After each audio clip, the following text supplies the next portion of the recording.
Berdiri.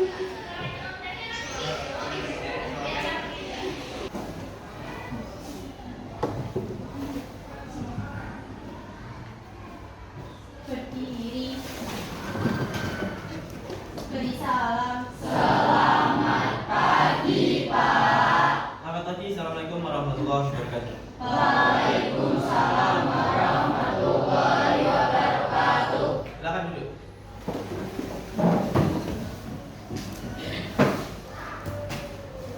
Oke, anak-anak, gimana kabarnya hari ini? Ada yang tidak masuk hari ini? Ya. Siapa lagi? Nanti Kak Eva. Apa ini? Sakit.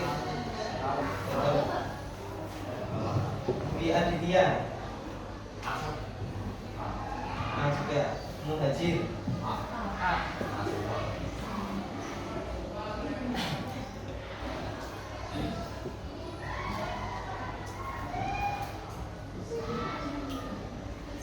Oke, marilah kita mulai pembelajaran hari ini dengan membaca basmalah bersama.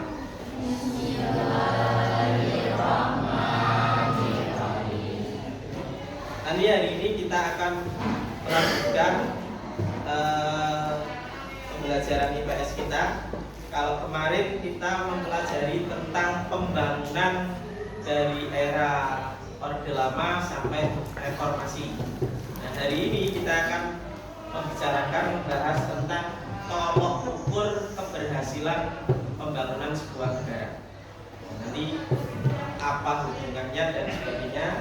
Silakan siapkan buku catatan dan buku paketnya dikeluarkan. Halaman 160 paket.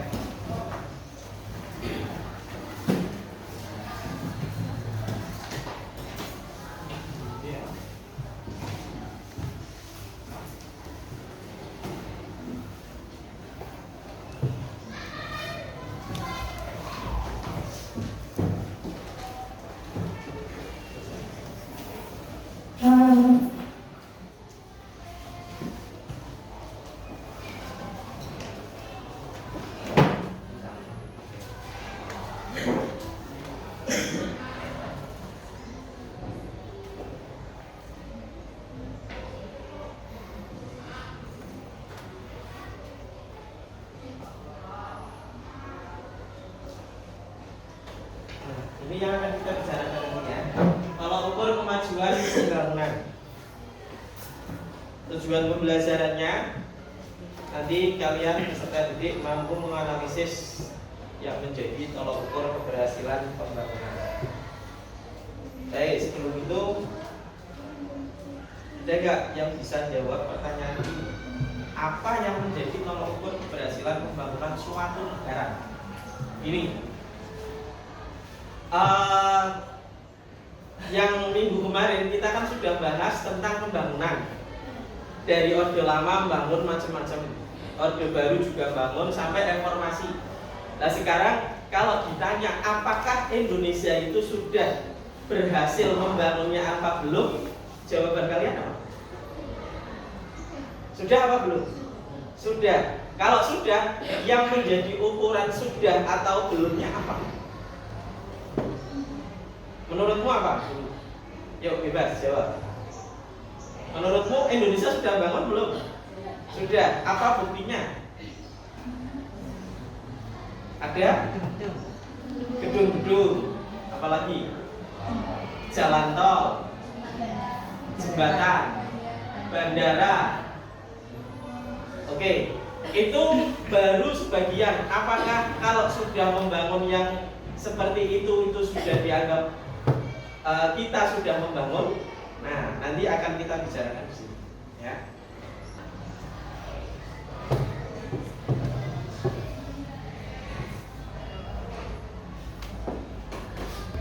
Ya. Ya, silakan. Di situ ada 5 soal.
Yang sudah HP-nya disimpan dulu, masukkan ke tas atau saku.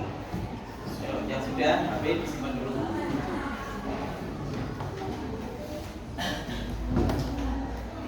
Dua anak lagi, dua. Sekarang semuanya membuka buku paket halaman 161.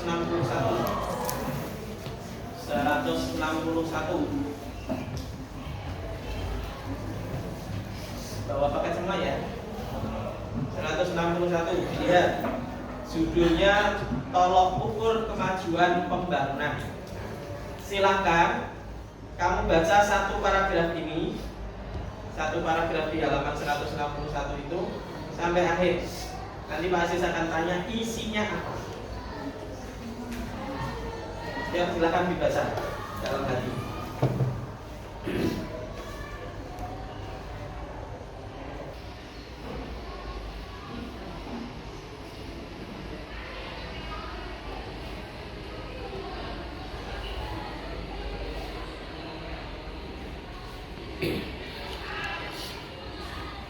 Dan satu paragraf saja, nggak usah dengan baliknya.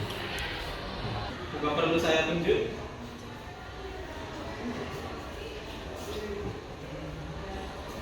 Oke, Dani apa? Isinya apa Dan?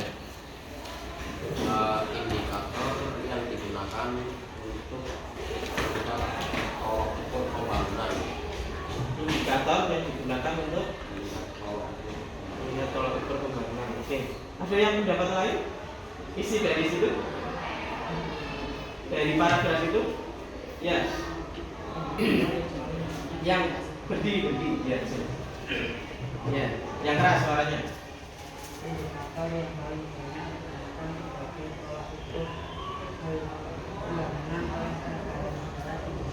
Oleh negara-negara di dunia. Oke, baik.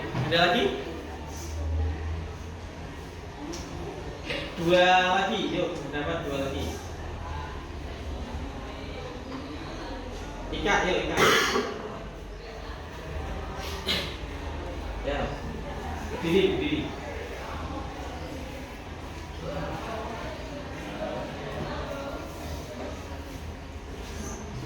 Salah nggak apa-apa, jangan takut salah.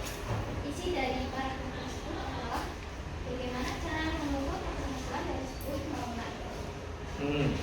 Cara mengukur keberhasilan dari sebuah pembangunan. Masih ada lagi? Saudara? Oke.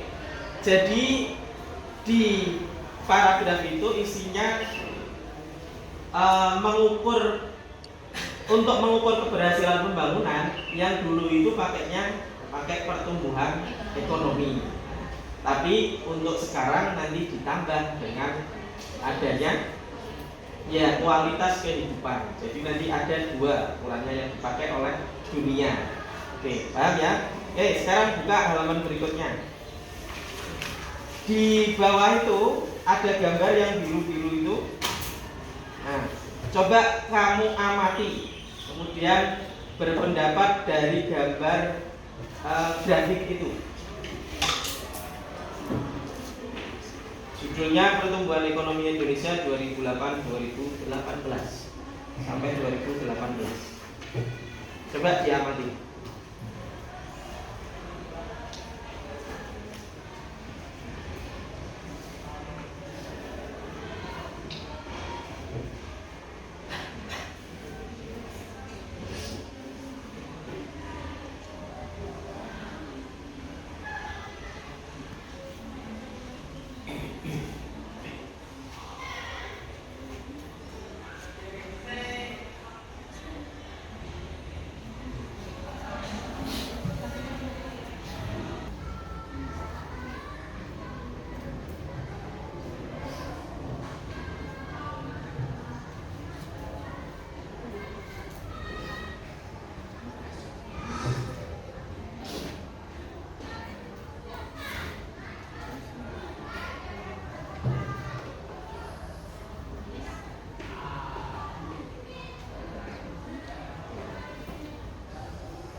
sudah? Silakan yang mau berpendapat. Isinya apa? Dari apa? Gambar grafik di situ. Ini grafik batang. Maksudnya apa? Silakan, Kacau.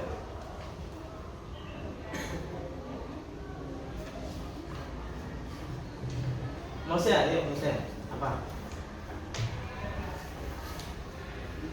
Bebas, bebas. Ya, silakan berpendapat. Maksud dari gambar grafik batang itu apa? Kesimpulannya apa? Ya, silakan berdiri. Salah nggak apa-apa.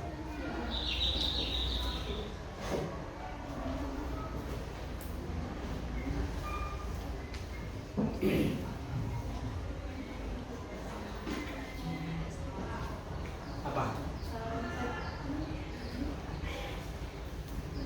Pertumbuhan ekonomi di Indonesia itu mengalami penurunan dan peningkatan. Pertumbuhan ekonomi di Indonesia mengalami penurunan dan peningkatan, naik turun. Oke, sudah? Ada lagi? Cukup. Oke, selanjutnya yang lain. Apa? Jadi coba apa isinya? Silakan berdiri. Pertumbuhan ekonomi di Indonesia pada tahun 2008 sampai 2018 pada saat 2009 menurunnya pertumbuhan ekonomi dan seterusnya peningkatan ekonomi setelah 2013, 2012 sampai 2018 menurunnya pertumbuhan ekonomi Indonesia. Ya. Oke, terima kasih. Ada yang lain lagi? Dari gambar ini yang paling tinggi pada posisi tahun berapa? Berapa? 2000? Nah, berapa persen pertumbuhan ekonominya? 6,5%. Berarti selama kurun waktu dari 2008 sampai 2018 Indonesia pernah mencapai tertingginya pada tahun sebesar 6,5%. Itu pertumbuhan ekonomi Indonesia tertinggi selama kurun waktu 10 tahun itu dari 2008 sampai 2018. Nah, itu cara membacanya. Nah, berarti di situ juga terlihat pertumbuhan ekonomi paling rendah Indonesia pada tahun 2009 yaitu berapa persen?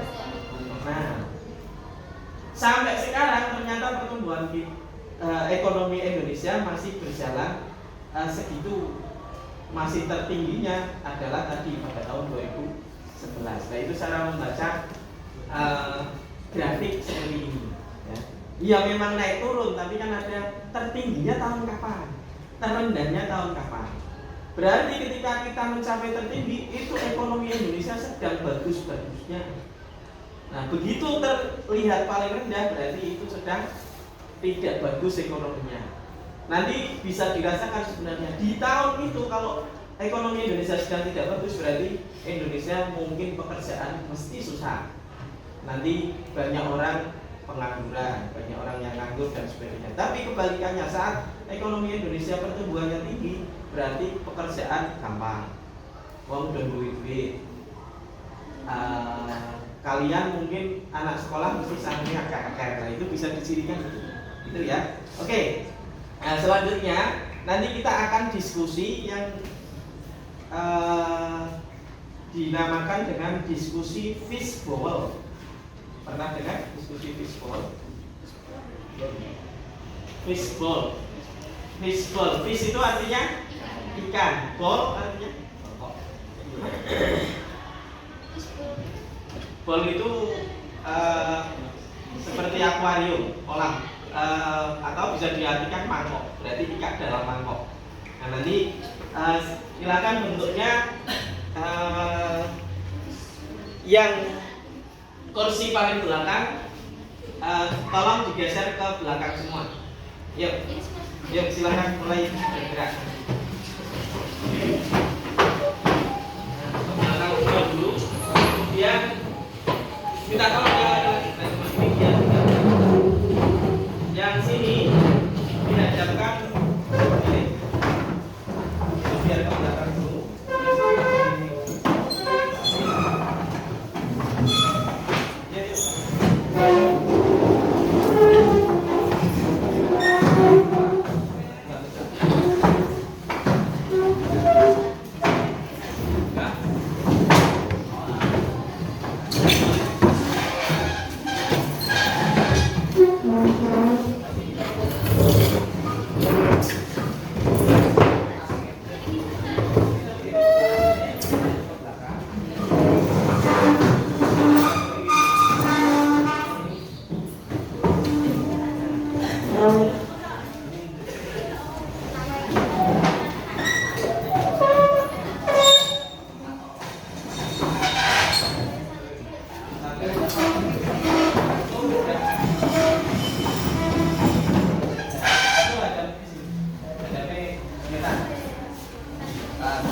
nanti yang di tengah adalah yang nilainya tadi tertinggi. Ada 5 anak. Nanti duduk di sini ya. Duduk di 5 ini, lah yang lainnya silakan menyebar di sekitarnya yang di lingkaran besar. Yang pertama diskusi adalah yang ini, yang lainnya mengamati sambil mencatat ya nanti jawabannya. Paham ya? Oke, yang nanti kamu silakan.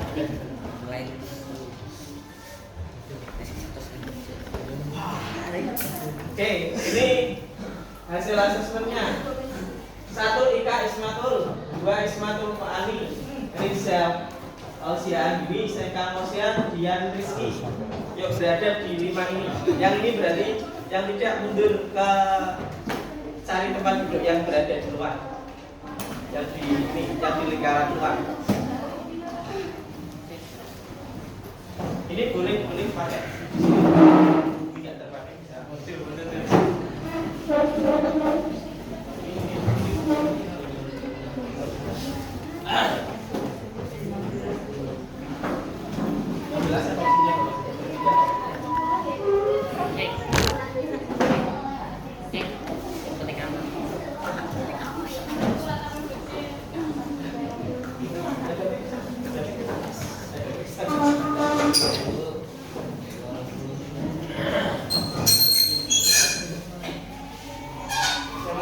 Perempuan semuanya. Iya. Saya ulang model diskusinya. Nanti saya akan menampilkan pertanyaannya. Nah nanti ini ada yang duduk sini. Jangan berdekatan karena kamu bukan tim. Nanti kamu nanti pertanyaan akan saya tampilkan. Kemudian yang pertama jawab adalah yang berlima ini. Ya. Kamu siapa yang mau jawab dulu bebas.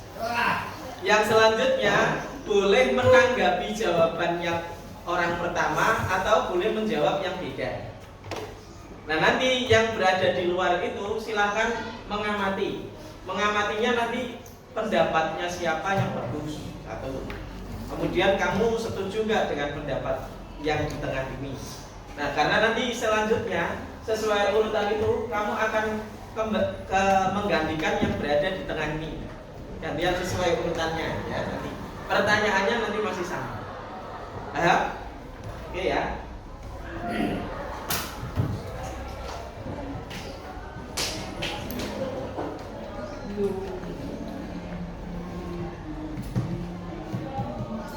Oke, ini pertanyaan pertama.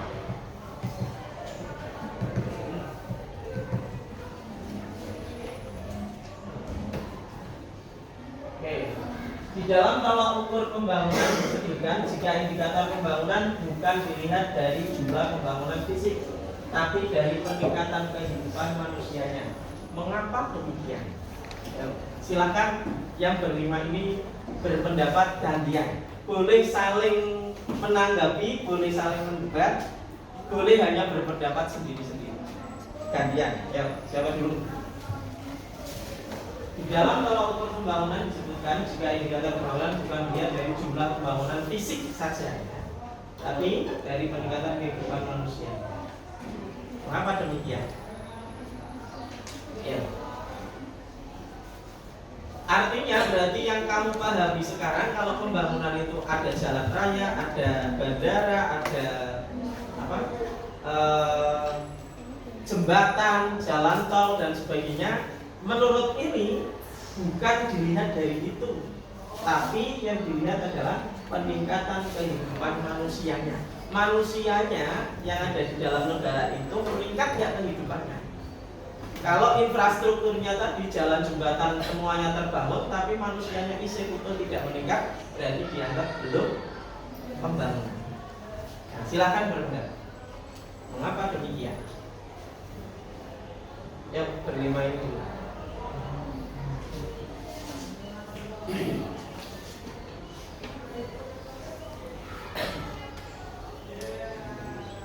Ya siapa dulu?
pembangunan fisik juga pasti akan meningkat. Maka dari itu indikator pembangunan bukan dilihat dari jumlah pembangunan fisik.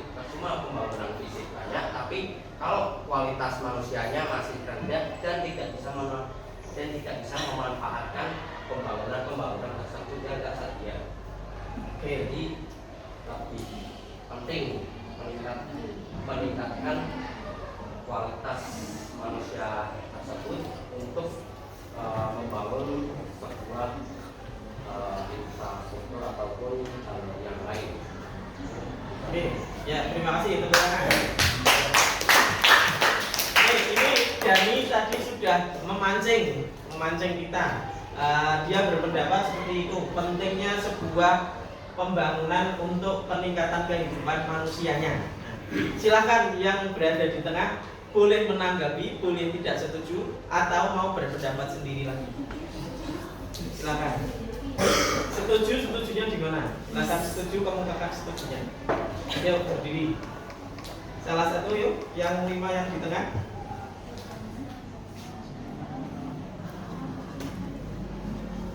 Nah, ini diskusi fishbowl. Jadi kolam ikannya itu ini. Nah, yang lain itu yang melihat kolamnya. Kami berani jadi ikan yang di tengah. Ya, silakan. Bapak, yuk Mas ya.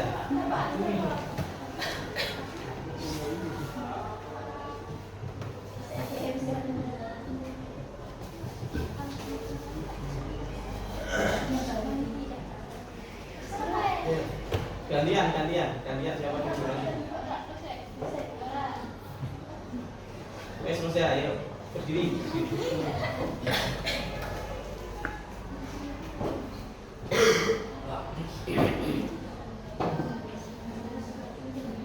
Yang di luar masih boleh berpendapat nanti ya. Siapkan pendapatnya.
Saya setuju dengan pendapat Rani.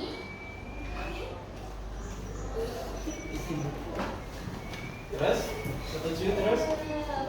Peningkatan pembangunan fisik di Indonesia kalau misal secara mudah tapi masyarakatnya itu masih SDM-nya itu rendah itu kayak cuma karena nggak bisa memanfaatkan, mengelola atau memanfaatkan itu dengan baik atau memanfaatkan pembangunan fisik. Kalau pembangunan fisiknya ada tapi kehidupan manusianya belum, itu akhirnya percuma. Ya, ada lagi? Oke, silakan Mas Yan.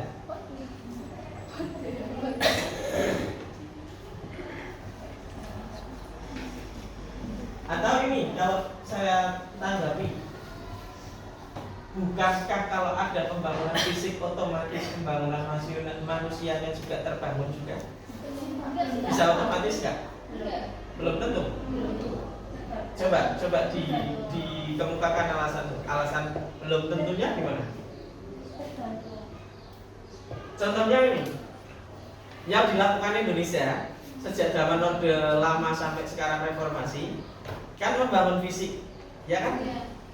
apakah manusianya tidak terbangun? Ikut terbangun nggak? Ikut lah ya. Ayo lah ya, makanya silakan kemukakan pendapatnya. Saya mancing kalian itu. Atau ini contoh yang sudah pembangunan manusianya yang dilakukan oleh Indonesia itu sampai apa? Contohnya apa? Yang dibangun apa?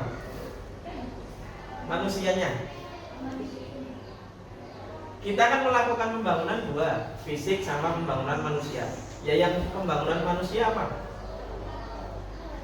Manusianya dibangun di bidang apanya? Pendidikannya, kesehatannya, ya kan? Nah, itu Indonesia melakukan pembangunan kesehatan dan pendidikan nggak? Iya. Iya juga. Nah itu makanya tadi saya sampaikan, ketika fisik ternyata otomatis itu pun akan dibangun. Ayo, bagaimana? Setuju nggak? Setuju akhirnya. Otomatis pendidikan. Sebenarnya pembangunan yang diutamakan sebenarnya membangunnya adalah sebenarnya manusianya. Cuma untuk membangun manusianya ya tetap saja perlu infrastrukturnya, pembangunan fisik. Contoh, mau bangun pendidikan supaya Indonesia pendidikannya maju caranya apa? Nah, sekolahnya perlu dibangun kan? Bangun sekolah infrastruktur fisik apa enggak? Fisik. Otomatis. Maka akan dua-duanya berjalan. Cuma memang kalau kita hanya terfokusnya di pembangunan fisik, terkadang pembangunan manusianya ketinggalan. Tapi kalau niatnya sudah bangunnya adalah manusianya, maka fisiknya otomatis katur. Itu kira-kira. Oke ya. Nih, kita lanjut ke pertanyaan yang kedua. Ini ganti ini enggak? Tapi belum berpendapat yang kedua. Ya ini harus berpendapat. Oke, silakan yang siap menggantikan. Yang siap menggantikan. Yang siap menggantikan ke dalam ini. Ya, jadi jangan lagi gede kok gede.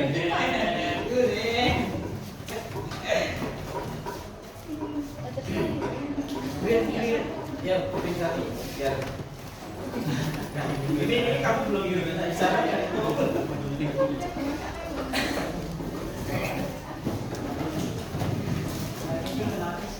Oke. Silakan pertanyaan kedua. Bagaimana pendapatmu mengenai komunitas-komunitas masyarakat adat di daerah terpencil yang tidak melakukan pembangunan seperti yang dilakukan masyarakat umum, tapi mereka bisa hidup dengan sejahtera? Kan ada masyarakat-masyarakat adat di daerah terpencil itu tidak melakukan pembangunan fisik kan? Tidak kelihatan membangun, tapi mereka tetap bisa hidup sejahtera. Pendapatmu gimana ini? Yuk, berlima yang di tengah. Contoh masyarakat pedalaman itu kan nggak membangun itu, tapi kok mereka tetap hidupnya nyaman-nyaman saja. Menurutmu gimana? Kamu setuju dengan itu apa enggak? Ya, silakan. Yang di tengah.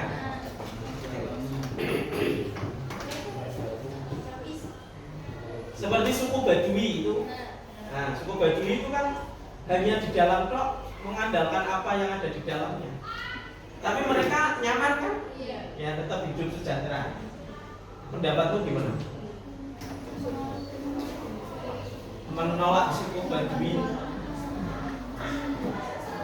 atau setuju dengan suku Badui yang seperti itu? Konsep pemikiranmu seperti apa? Ya, coba. Apakah bisa masyarakat berlaku seperti suku-suku yang ada di daerah-daerah terpencil itu, komunitas-komunitas yang di daerah terpencil? Ya silakan berpendapat.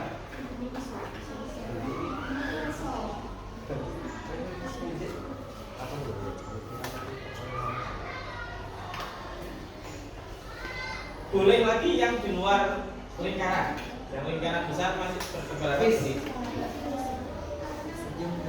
Kursi senayan, kursi senayan. Aku bisa. Pak Is mau berdamai. Mendapatkan kursi senayan, aku.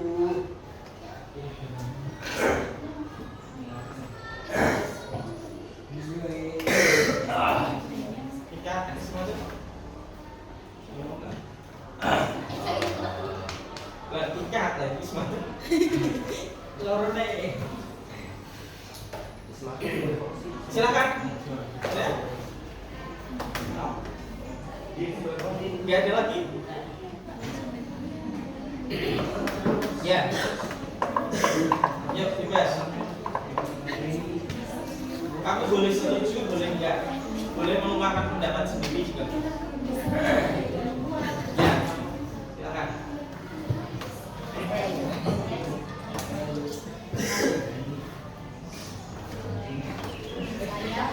Menurut saya, mengapa mereka hidup dengan sejahtera? Karena pertama kondisi alamnya itu masih terjaga, dan kedua belum terpengaruh dengan budaya luar.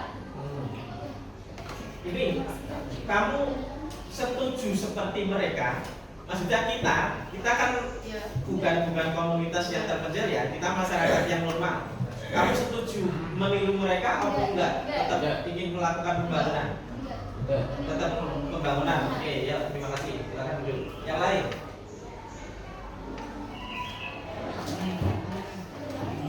Ya, Dani, mau gading?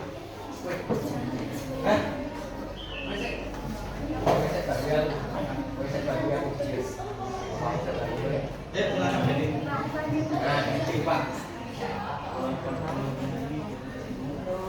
Ya. Bebas, yang penting mengungkapkan pendapat.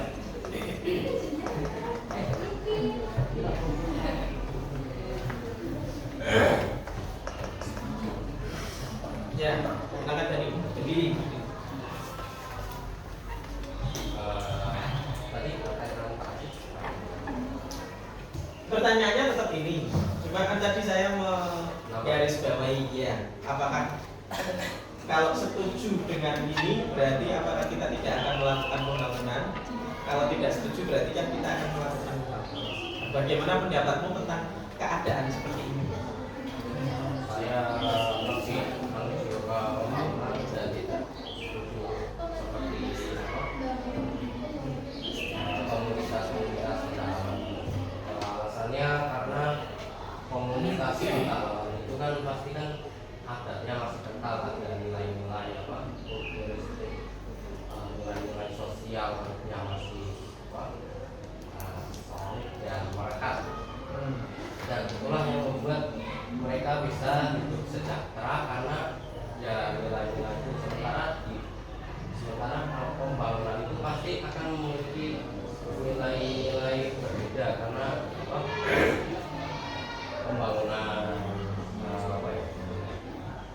misal pembangunan gedung bertingkat tapi sementara ada rumah-rumah kecil di sampingnya rumah-rumah kumuh itu kan berbeda pasti rasanya ya berbeda. Itu gedungnya mewah-mewah kok nantinya itu mungkin biasa lain.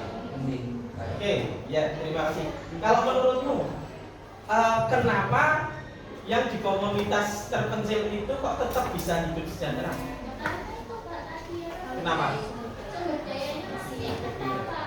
Masih ada. Dari situ kan masih banyak. Karena selain Nah, ya kenapa kalau kita kenapa tidak bisa sejahtera kalau tanpa membangun? Menurutmu kita yang normal ini bisa nggak seperti mereka? Lah iya, kenapa? Kok mereka bisa? karena kita biasa dengan pembangunan dan Terbiasa dengan pembangunan. Apa? Karena kita kenapa kita tidak bisa meniru mereka? Atau sulit? Kenapa?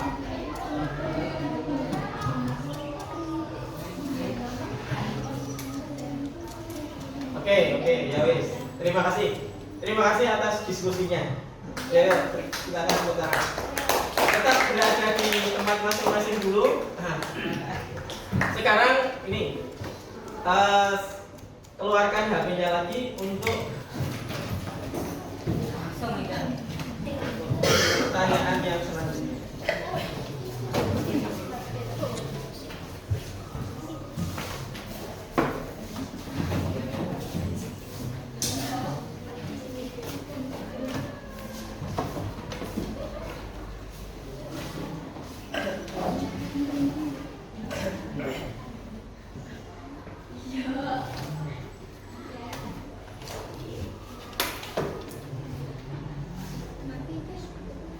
Ya, saya akan mengirimkan soal lagi, tapi ini asesmen formatif. Asesmen formatif itu untuk mengukur keberhasilan pembelajaran dari bahasa.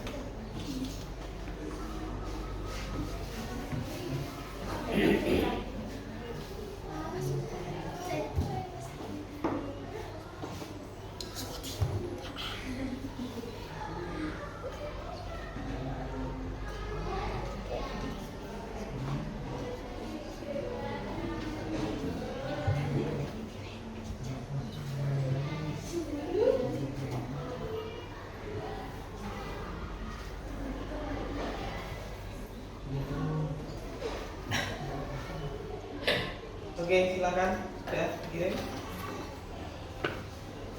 Waktunya 5 menit maksimal.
Yang sudah ini dijawab, refleksi, kita sampai ke refleksi. Nomor satu, apa pendapat dari diriku sendiri atau dari teman lain yang menurutku paling menarik? Pendapat diskusi tadi paling menarik milik siapa? Misalnya tadi kalau Ika sama saya Mosya yang berpendapat sendiri, berarti pendapat saya sendiri yang menarik. Kalau yang lain yang tidak berpendapat, berarti silahkan memilih tadi di antara ada Dani, ada siapa lagi, Gading tadi, kemudian Seka, kemudian Ika. Silahkan berpendapat. Pendapatnya, ya ditulis di buku catatanmu. Di buku catatanmu. Nomor 1, kamu paling suka pendapatnya siapa? Yang sesuai dengan milikmu. Ya, langsung jawaban saja.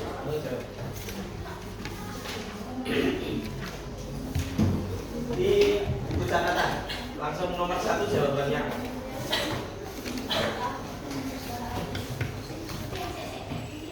Pendapat yang paling menarik milik siapa? Kemudian nomor 2, ini juga dijawab. Apakah aku sudah mencoba aktif berdiskusi? Nah, silakan dijawab masing-masing. Misalnya ini sebenarnya tadi saya sudah mau berpendapat tapi malu, silakan ditulis saja. Saya punya pendapat tapi malu menyampaikan. Kalau tadi yang masih diam berapa? Jadi nomor 2 ya, dijawab. Ya, yang sudah berpendapat ya sudah. Nah, selanjutnya apa yang perlu aku lakukan agar diskusi selanjutnya bisa berjalan lebih optimal? Kalau kamu tadi masih diam, sementara sudah punya angan-angan untuk jawaban, tapi kamu belum jawab, berarti apa yang akan kamu lakukan? Besok diskusi. Nah, yang sama sekali belum punya angan-angan jawaban, berarti kamu caranya bagaimana? Pertemuan minggu depan, kalau ada diskusi lagi, kan ya? Ayo jawab. tulis di buku catatan. Nah, ini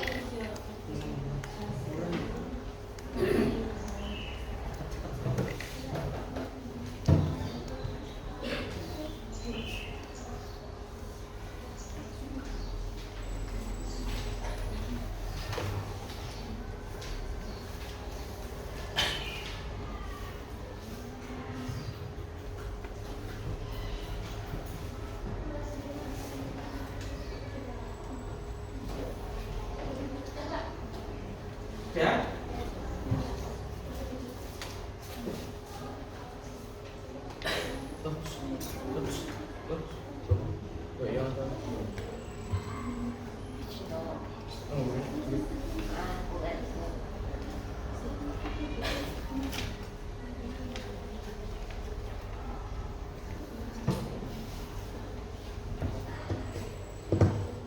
Oke, kalau sudah, sekarang refleksi yang terkait dengan pembelajaran kita, termasuk untuk saya. Pembelajaran model seperti ini, menurutmu gimana? Menekankan atau gimana? Silakan berpendapat. Yuk, ayo, yuk. Masih ayo, silakan. Menurutmu gimana?